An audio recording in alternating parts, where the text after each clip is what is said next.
Sen Leyla'ydın, ben de Mecnun çöller içinde.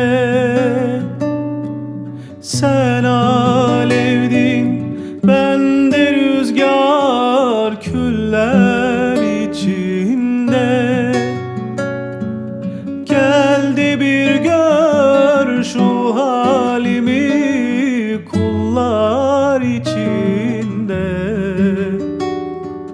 Yeşermez bahçem, kapanmaz yaram, kanar içimde. Gel de bir gör şu halimi kullar içinde. Yeşermez bahçem, kapanmaz yaram, kanar içinde. Ağlama yar, ağlama yar.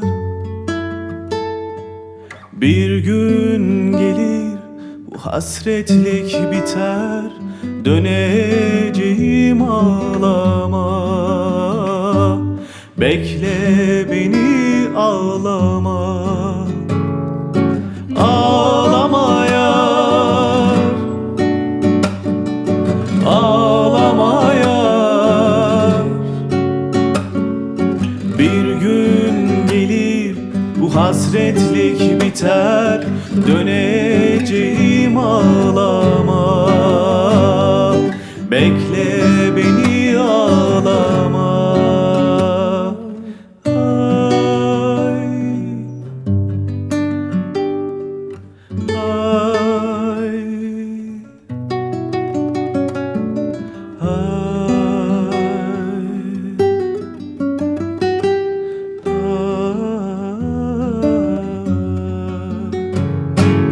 Ağlama yar, ağlama yar. Bir gün gelir bu hasretlik biter, döneceğim ağlama. Bekle beni ağlama.